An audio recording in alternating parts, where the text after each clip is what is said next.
I have a supercomputer in my pocket, and every time I'm curious about something, I use it. You just look it up, right? Right. But that what I'm saying is that is actually a step removed from what 80% or more of the population is comfortable doing. Hey, if something interests you, instantly use the supercomputer in your pocket to learn more about it.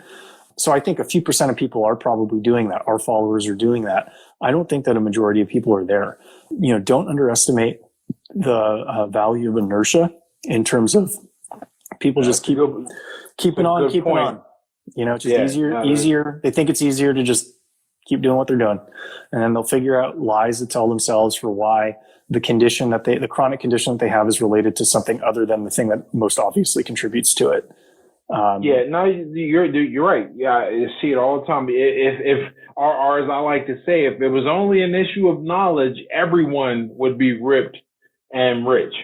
Mm-hmm. It would not be a small minority. But we have in this. I know this is slightly off topic, but that's cool. These things are more interesting when they meander. Yeah, is that we have access. People just underestimate this. I'm in awe. I feel like half the time I spend time just feeling in awe. I feel like I was pulled out the 1920s because I think I'm always grateful and I'm aware that's one of the benefits of being a millennial. You can remember when this was not normal, what we're doing right now. Right. Like this is so far out of science fiction that when we were kids, right? Remember the Jetsons, and they were having this. They weren't doing this handheld. They were doing it on the desktop.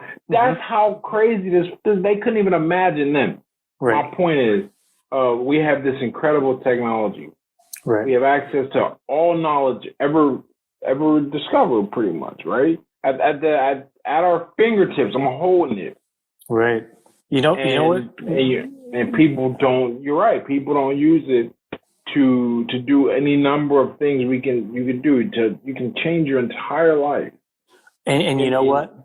Yeah, this is it's really interesting because you could almost look at the internet as a productivity multiplier, where you can literally be 1,000 times more productive with the internet than without the internet.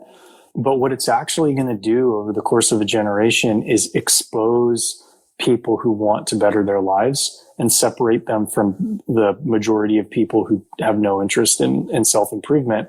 Because take everybody on the same starting line now, 20 years from now, 5% of the population that's taken initiative to use that supercomputer, to use that, essentially to use the cheat codes every day for 20 years, they're going to be so much more knowledgeable. They're going to be so much wealthier. They're going to be so much healthier than everybody else.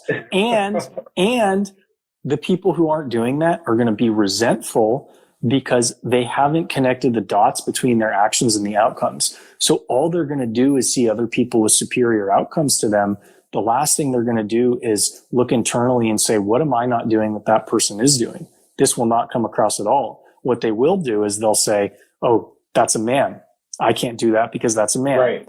Or, the factory of excuses will produce a lot of viable explanations to justify their own lack of initiative.